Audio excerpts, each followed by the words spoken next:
Welcome back to the divine mercy table talks. ദൈവകരുണയുടെ വിശേഷങ്ങളുമായിട്ട് ഒരിക്കൽ കൂടെ നിങ്ങളുടെ മുമ്പിലേക്ക് വരാൻ സാധിക്കുന്നതിൽ തമ്പുരാന് നന്ദി പറയുന്നു.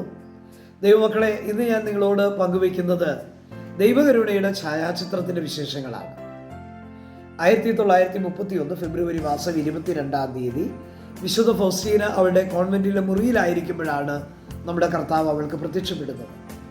പല ദൈവമക്കളും വിചാരിച്ചിരിക്കുന്നത് വിശുദ്ധ ഫൗസ്റ്റീനയ്ക്ക് നമ്മുടെ കർത്താവിൻ്റെ ഒരു ദർശനമുണ്ടായി എന്നാണ്. എന്നാൽ അങ്ങനെയല്ല.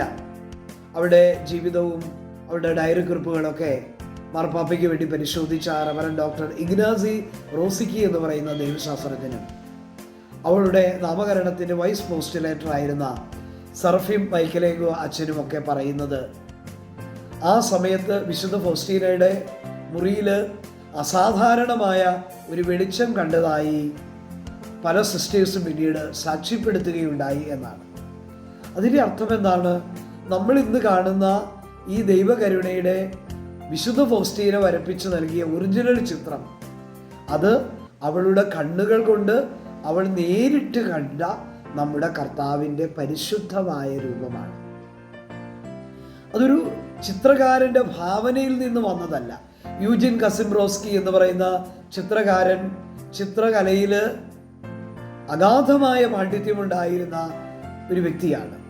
വിശുദ്ധ ഫൗസ്റ്റീന അവൾ കണ്ട രൂപത്തെക്കുറിച്ച് വിവരിച്ചു കൊടുക്കുമ്പോൾ 10 പ്രാവശ്യം 6 മാസ കാലയളവിനുള്ളിൽ 10 പ്രാവശ്യം മാറ്റി വരച്ചിട്ടാണ് നമ്മൾ ഇന്ന് കാണുന്ന രൂപത്തിൽ ഈ ദൈവകരുണയുടെ ഒറിജിനൽ ചിത്രം നമുക്ക് കിട്ടിയിരിക്കുന്നത്. അപ്പോൾ അതൊരു കലാകാരൻ്റെ ഭാവനയല്ല, വിശുദ്ധ നേരിട്ട് കണ്ട കർത്താവിൻ്റെ പരിശുദ്ധമായ രൂപമാണ്.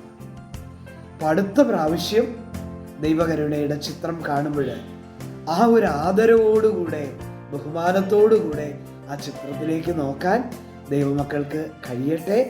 വീണ്ടും ദൈവകരുണയുടെ ചിത്രത്തിൻ്റെ വിശേഷങ്ങളുമായി അടുത്തൊരു വീഡിയോയിൽ നമുക്ക് വീണ്ടും കാണാം. ദൈവം നിങ്ങളെ അനുഗ്രഹിക്കട്ടെ.